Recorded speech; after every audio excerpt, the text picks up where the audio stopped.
Hello friends, this is me, your host. Welcome back to our. I hope you guys are having a great day. So today I am back with another video to give a review on another book, which is Stolen Sister. She didn't know she was missing. This book is by Linda Huber. A gripping psychological suspense. The phone was ringing as Maisie left herself into the flat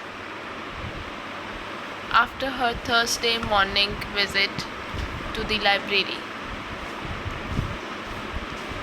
She dropped her bags in the hallway and hurried through to the living room. Unbuttoning her coat as she went, it was Paula. Hi, Maisie. I am wondering if you can help us this weekend. Maisie blinked. She'd called her niece just last night, and there had been no mention of help needed. What's the problem? She shrugged out of the coat and lowered herself into the armchair to talk in comfort. It's Stella. You know, my friend who is looking after Vicky and Jamie this weekend while we are at the reunion. Maisie had met Stella, who lived 2 streets away from Paula and was a tower of strength. Bless her. Jamie had severe cerebral palsy, but Stella was the most unfeasible babysitter anyone could wish for. She would take an 4-year-old Vicky and almost 3-year-old Jamie while Paula was in hospital having baby Erin. In fact, the children were still staying with Stella at night, though she brought them home to visit every day.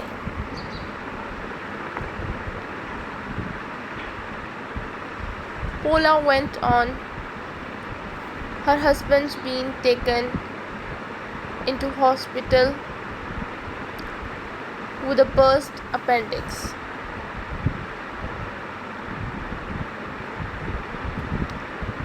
Please say no if you don't want to. But of course I will take Vicky and Jamie, said Maisie. I'm not decrepit yet, you know. It's just 2 nights, isn't it? Mace, you are a star. Yes, we are driving to Carlisle tomorrow to meet up with Sylvie. Then we will all go on to the hotel in the car.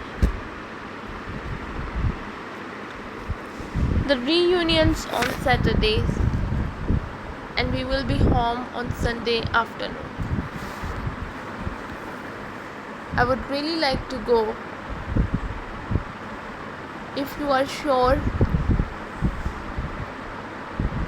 you can cope. And we are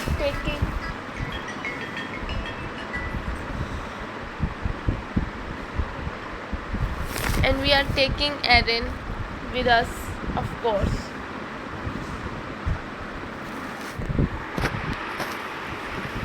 By 10:30, the children had gone to the park with Helen and Simone.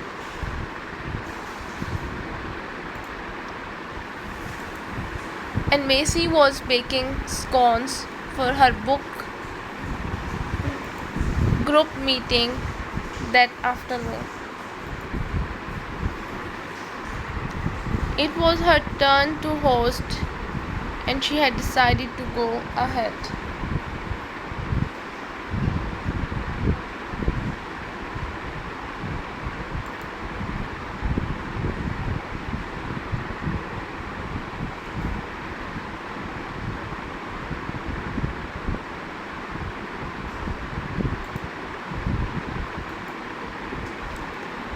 She had to have some kind of life apart from the children. And 6 ladies for afternoon tea should be possible.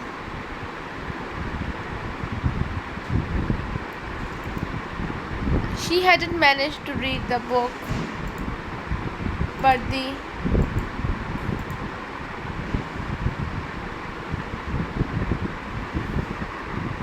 was a minor detail. She was sliding the scones into the oven when the phone rang, and she hurried through.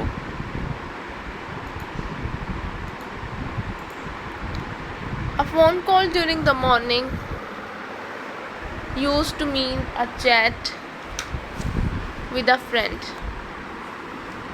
Now it had the potential to mean something had happened to one of the children.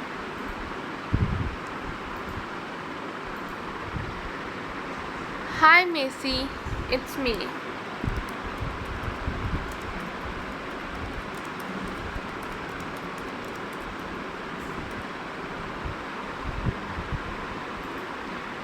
Sylvie's voice on the other end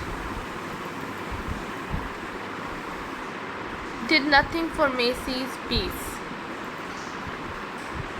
of mind. That only spoken on Thursday.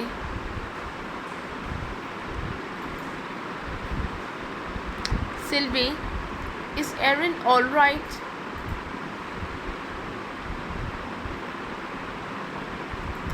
She's fine. Sorry. I didn't mean to scare you. It's Joe and Paula's car. I was wondering what you would like me to do with it.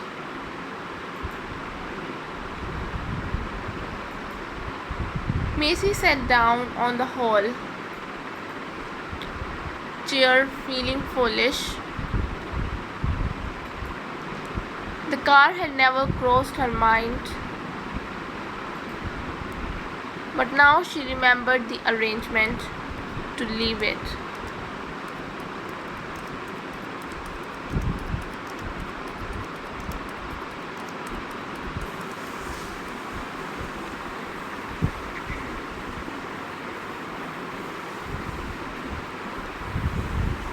I suppose we should sell it, or do you want to keep it?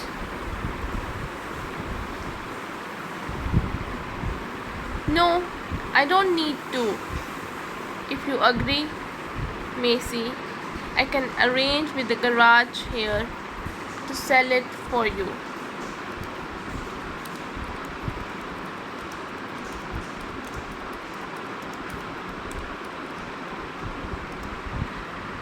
That would be a big help. Would you do that?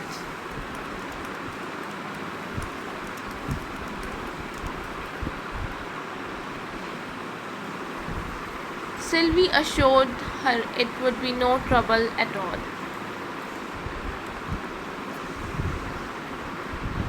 And Macy warned more and more to the younger woman.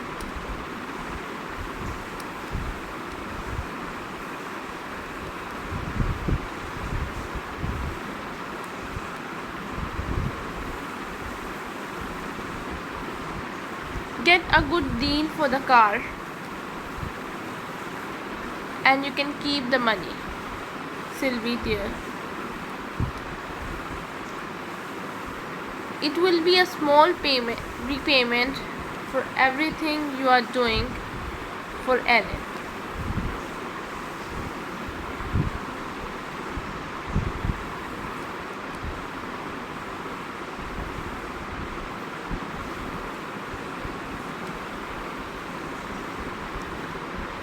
I couldn't possibly. I love having Erin here. You must, I insist.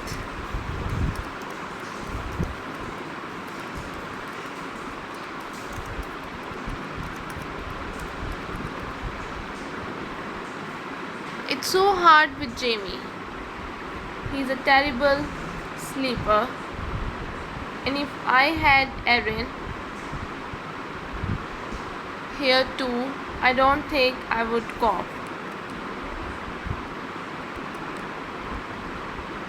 You are giving me the chance to get things organized.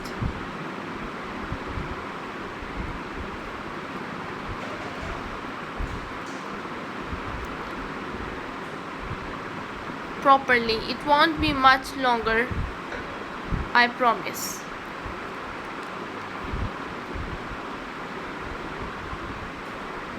Sylvie gushed some more about the baby before ringing off.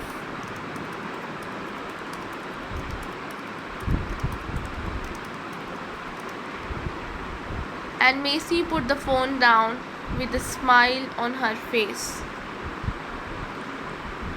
She shouldn't have blurted out her woes like that. But Sylvie was such a gem.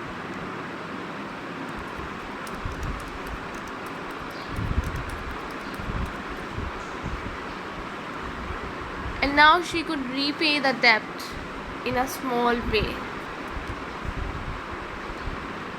Macy went back to her scones. They had risen perfectly.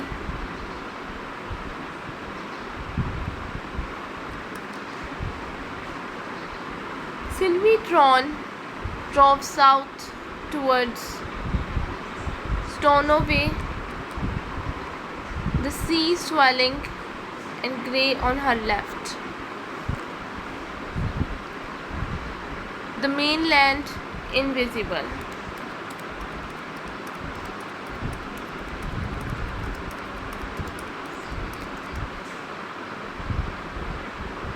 The sky was white here. Everywhere you looked there was Spain.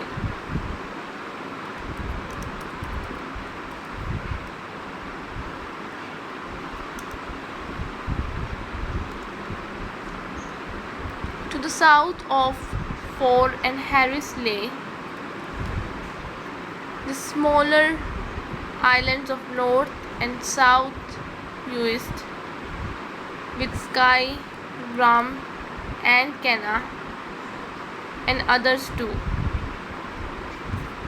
To the east, and one day she wanted to visit them all. The Center for Alternative Therapy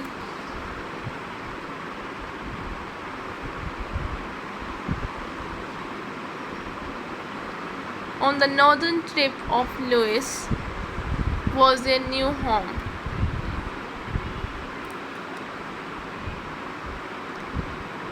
And Erin was there right now.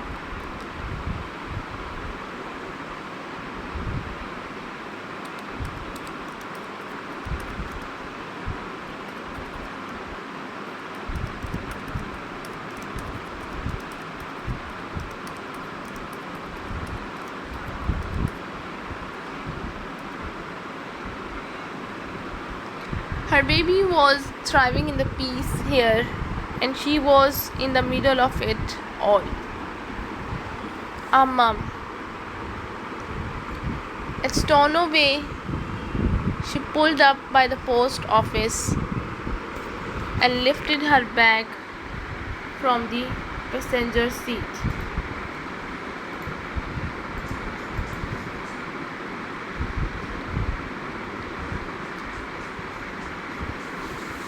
Fingering the two envelopes inside, then opening one and leafing through the photos she was sending her mother.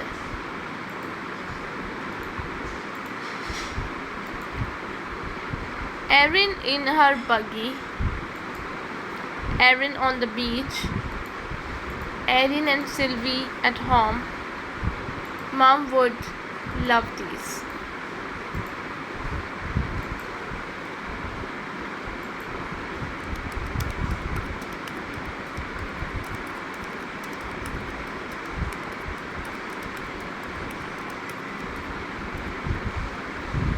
The planned fortnight in Devon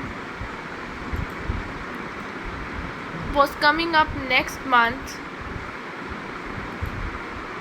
and Mom was more excited with every phone call.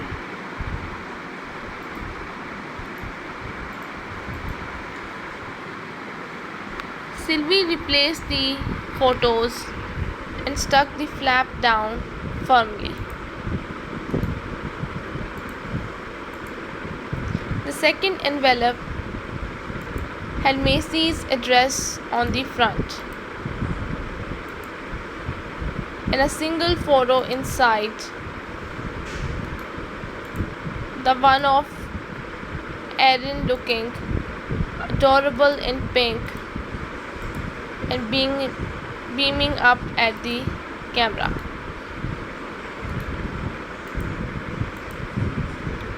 Sylvie fumbled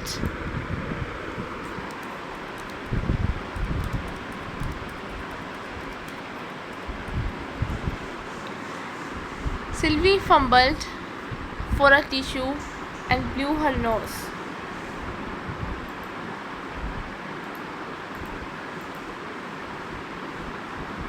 The need to protect her baby had ridden roughshod over everything and everyone else.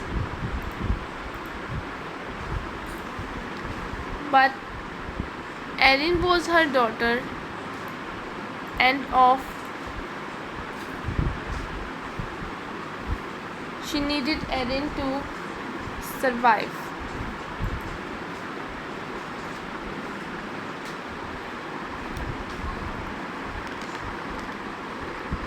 Imagine if she ever lost her.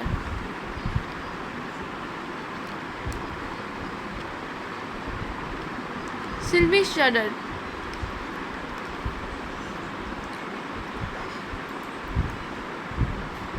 Thrusting the thought away.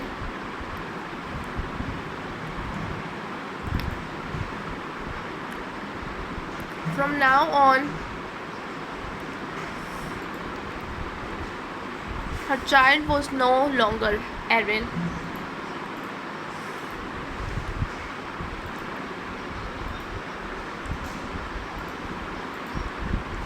Inside, she stood in the queue for stamps, staring at the envelopes.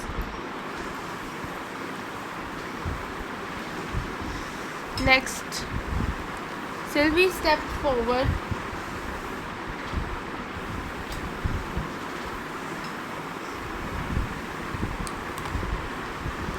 sliding one envelope back into her bag. Another time, maybe, but not today.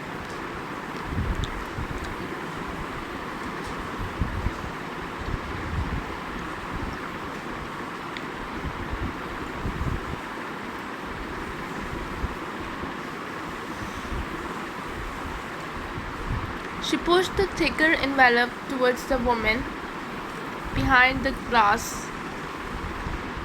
First class, please. 22 years later, Saturday, 28th October. What had she done? The memory crashed into Christine's mind.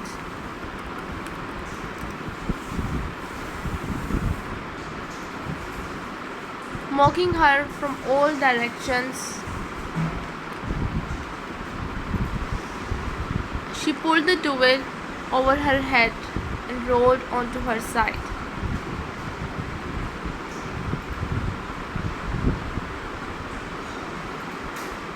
Cringing into warm darkness as hot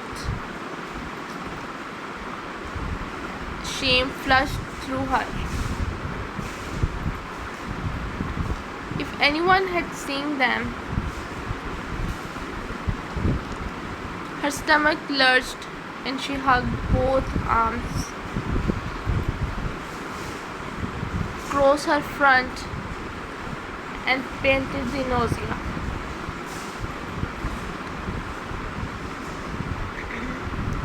And oh no, her mother was coming up the stairs.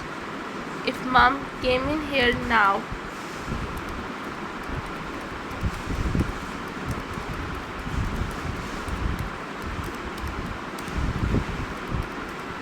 and of course she did.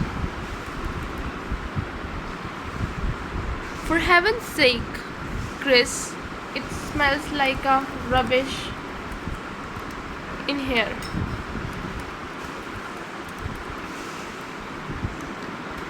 I hope you are pleased with yourself after last night.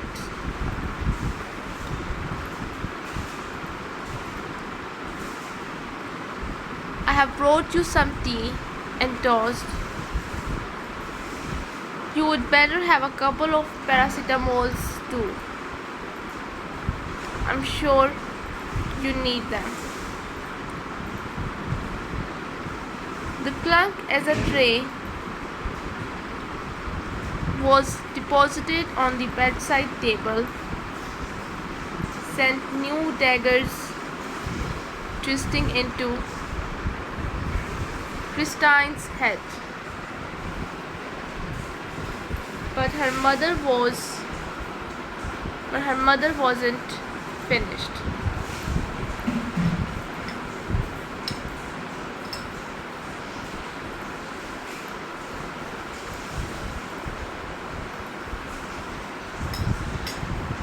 The curtain swished open.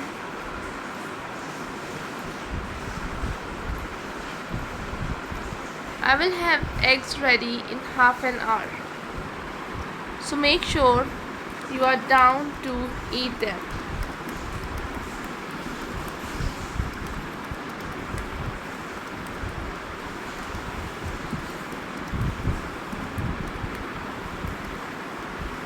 And you can phone Jess this morning and apologize too.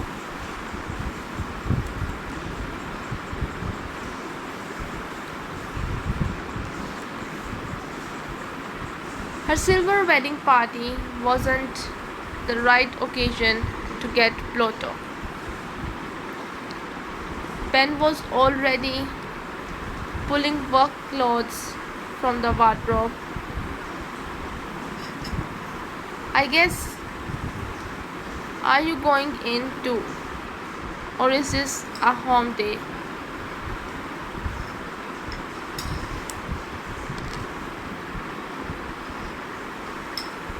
Haven't decided yet.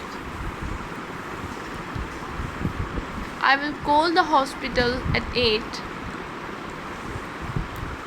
See how Jamie is and take it from there.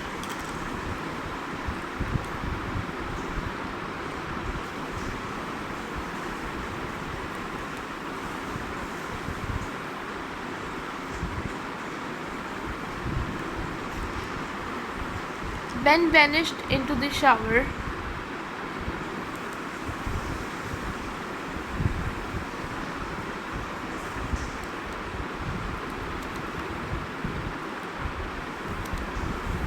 and Vicky dragged her feet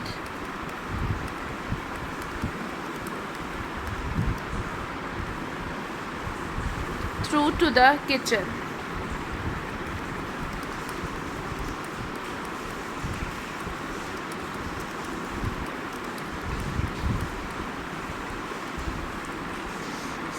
Seldom had a strong coffee been so necessary. Talk about Monday morning. They were sitting in front of toast and cornflakes when a message vibrated into her phone on the worktop.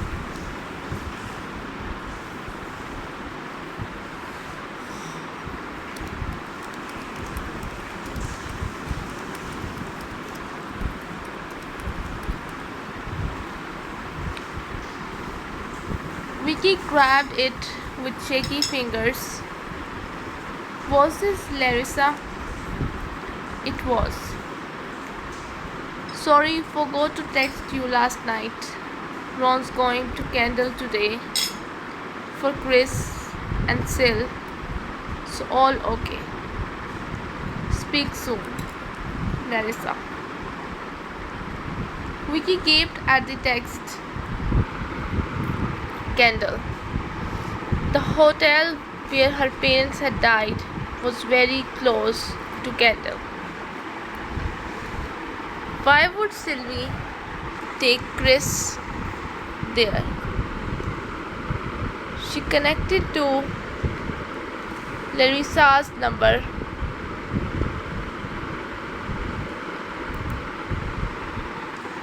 Her thumb sliding on the screen. Larissa, sorry. But why did they go to Kendall? Does Ron know what happened there?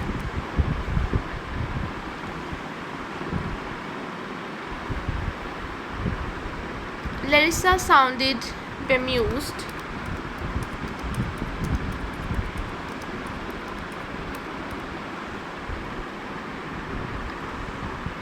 I guess because of the scenery. Ron didn't say anything when I told him. I don't think he knew where it was at first. Why? It's near Killington Lake, the place where my parents killed. It just seems odd, them going there.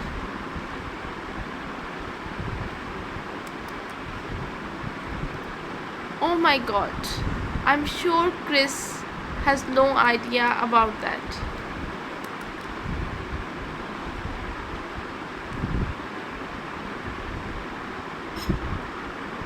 What are you going to do? As soon as she heard the question,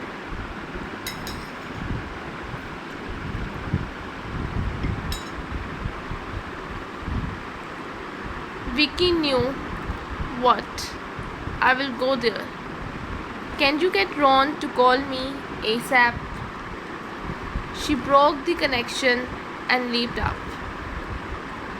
Ben was staring. Go where? Kendall. Sylvie's taken Chris there. Ben, I have to find her. Suppose she doesn't know that's where. She ran through to the bedroom for her handbag. Sylvie was unlikely to harm Chris. She seemed to have been a devoted mother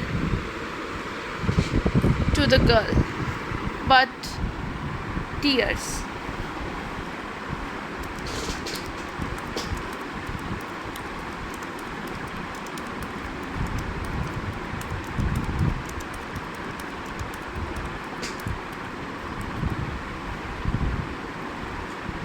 The thought of Erin possibly being taken to the place their parents had died and not being with her.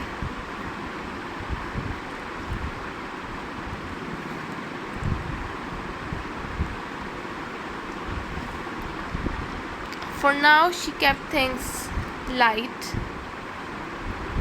I am glad too. We see each other a couple of times a week. It's a pity Sylvie has gone away. It means we don't have any kind of explanation for what happened when Erin was a baby. Anna and Adri both stared, but the waitress arrived, and the next few minutes were taken up with ordering food.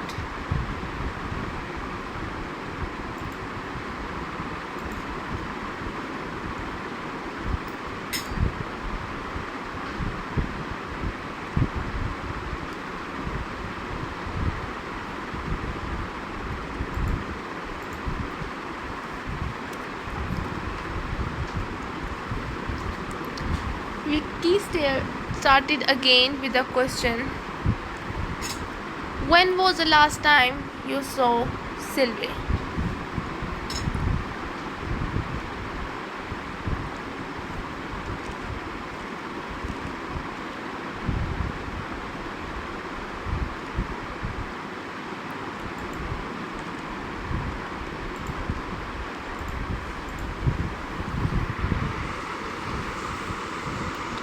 Your brother questioning, said Anna.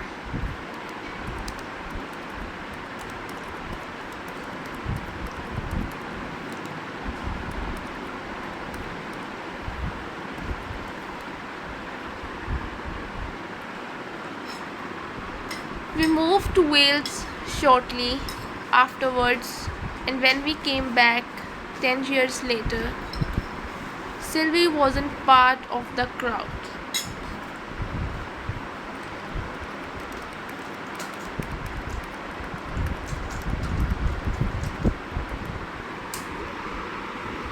Any longer, but Adri knew her better, didn't you, Dee? Yes. After I left school, I was away for a year.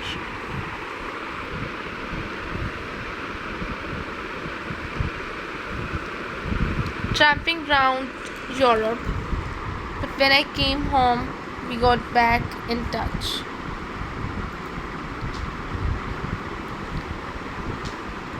Sylvie and I went clubbing in a group most Saturday nights as 20-somethings.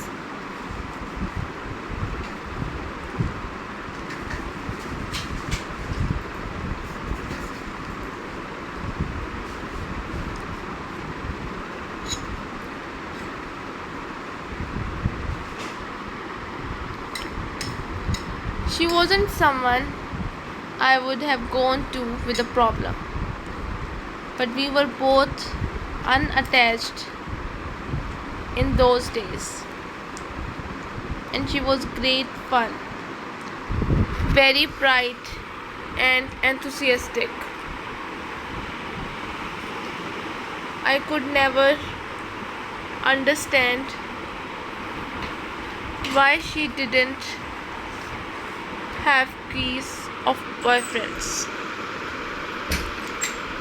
As far as I know,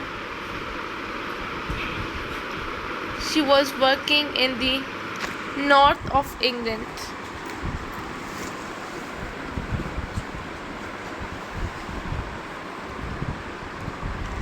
At the time of the reunion. Vicky nodded. That fitted in with the little they knew. When did she move there?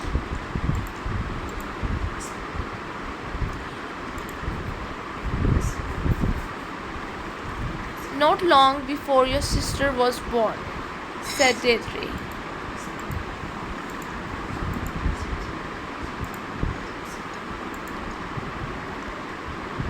I remember Sylvie mourning about how she wouldn't see the baby when it was tiny.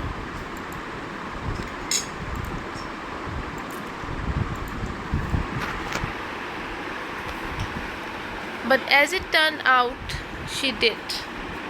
Of course, I hadn't seen Paula for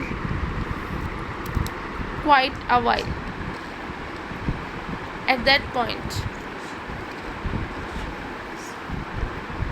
my mom was ill and I was busy with her.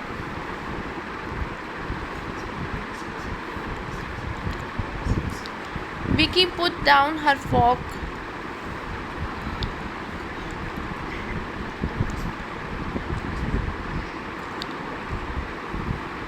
so Mom and Dad and Sylvie went south, and Erin. They were all staying in the hotel, and then she covered her face with her hands. Somehow, these women sitting with her at the table brought home what she had lost.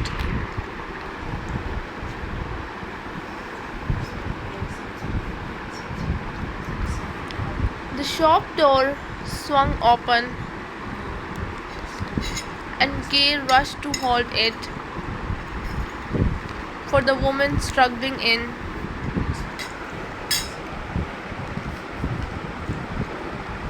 With 3 boxes piled on top of each other. There is more in the car. It's all right just to bring some stuff, isn't it? Yes, of course. Let me help you. Kay took the boxes and laid them on the counter, then propped the door open and followed the woman to a Ford Escort parked 10 yards away.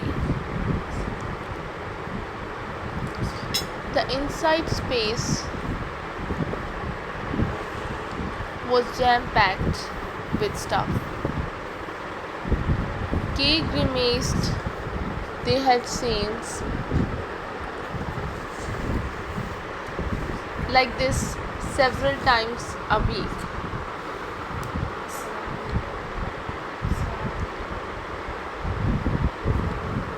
And it was usually a grieving son or daughter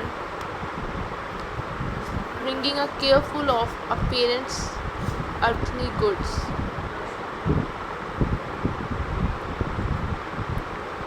You are breaking up a household, she said sympathetically,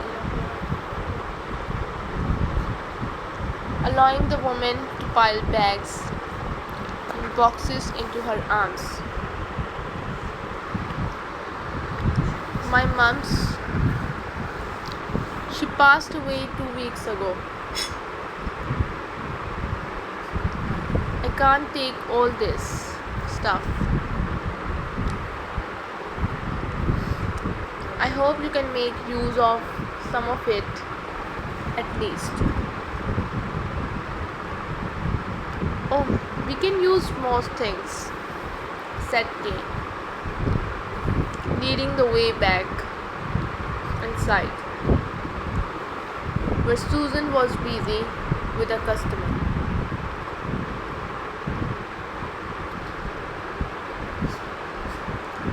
Anything that can't be sold is recycled in another way,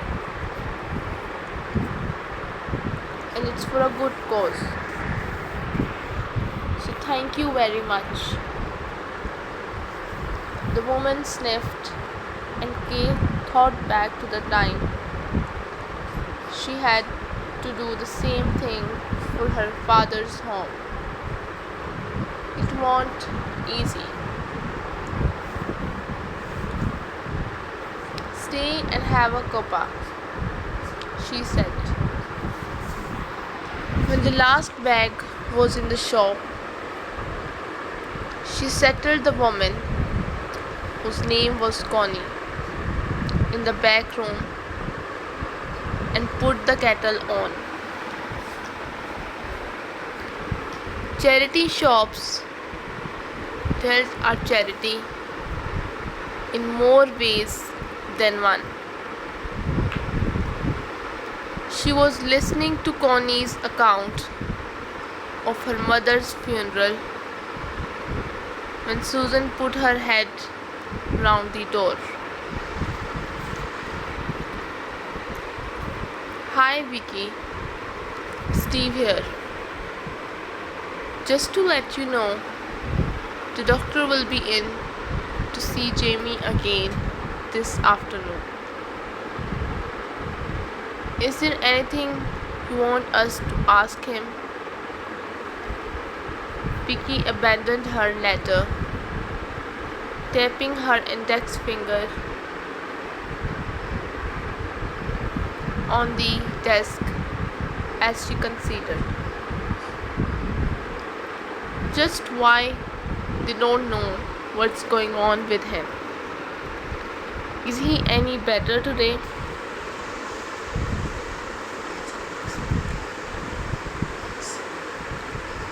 About the same.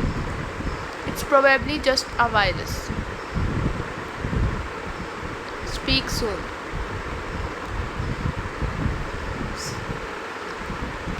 Vicky put the phone down. Did it have a sinister undertone when the head of the unit called you? But she should stop being so neurotic. These people knew Jamie better than she did, and how depressing that was. She would wait to hear what the doctor thought, then call Amanda again. Her old foster mother had visited Jamie yesterday and thought it was just a virus too, and nobody else was worrying unduly about Jamie. But nobody else loved him like she did.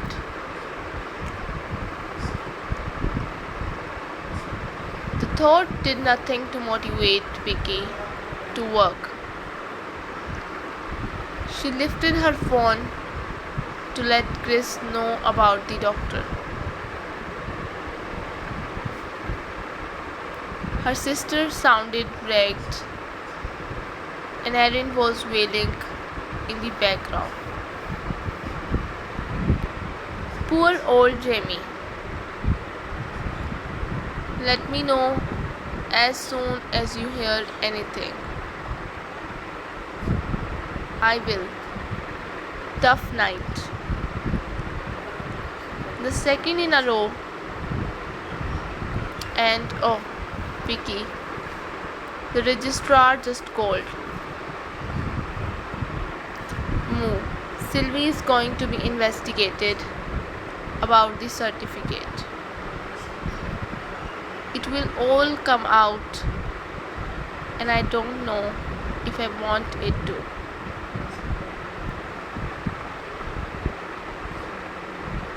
Vicky's stomach lurched. It's the right thing, Chris, and the police are much more likely to find Sylvie than we are. It might be better if she was never found. Christine was crying now.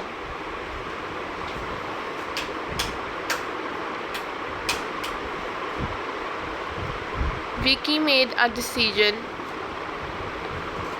Listen, I need to work for a couple of hours now, but I will come to yours later and bring some lunch. Then I will look after Erin and you can have a sleep. Okay? A sleep sounds divine. Vicky rattled off a couple of letters, but her mind kept returning to Sylvie. That woman would persecute them all their lives if she wasn't found. Persecute? Vicky's thoughts jerked back to the note that had come through the door. Stop persecuting us. No. Or could it have been? Sylvie and Ron had been in Glasgow around that time. Chris had told her, but how would Sylvie have known where she lived? Vicky pulled up. We have lost him. He was heading for Mary Hill Road, but God knows where he went after that. Try key again. Christine's fingers slid on the screen. This was the biggest nightmare possible. Her baby. The police are on their way to Sylvie's Chris. I found the address. It's... Christine leaned back and ended the call.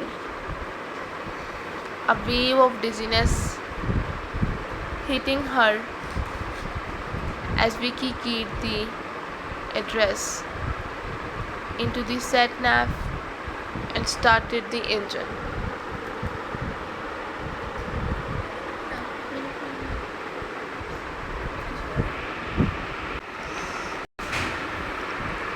The police will find her now. Chris, hang on. That's all. Bitterness engulfed Christine. How do we know she's going home? Last time that woman disappeared with a baby called Erin. It was 22 years before anyone found her. The police cordon stretched across the road, stopping them entering Susan Street. 2 officers were standing to one side.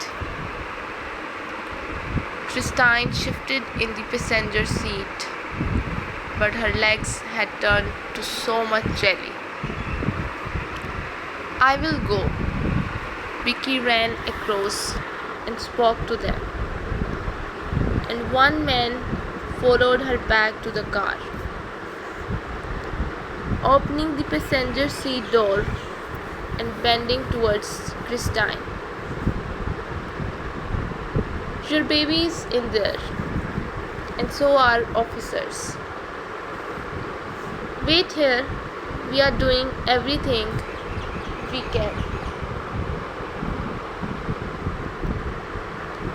Christine couldn't stop shaking. She wanted to scream, but she couldn't because she could hardly breathe. And if she lost her baby tonight,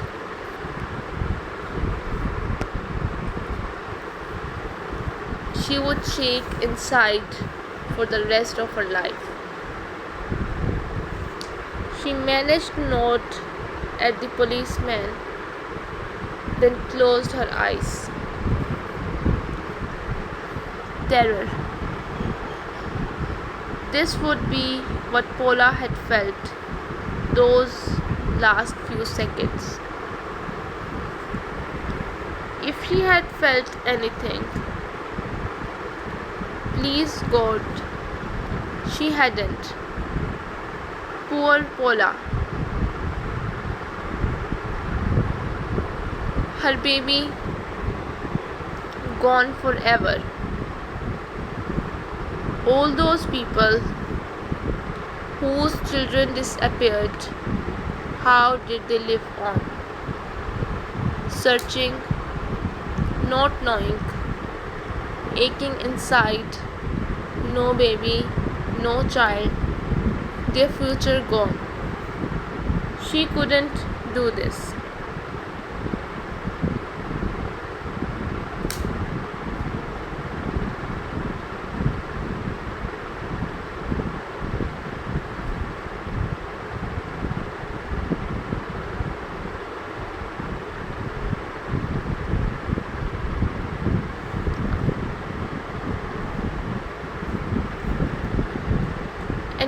And waiting, what the shit were they doing in there? She seized Vicky's hand. If I lose her.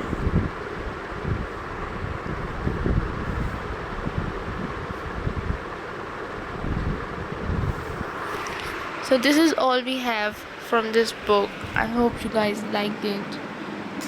If you did, don't forget to press the like button, and if you wanted to suggest any book for review, you can tell me in the comment section. So I will make a video on that book too. And if you wanted to buy this book, you can buy it from our Amazon page, BestBook4u. You will have every best-selling book available there. So I'll be back with another video with another book for a review. Till then, just take care and goodbye.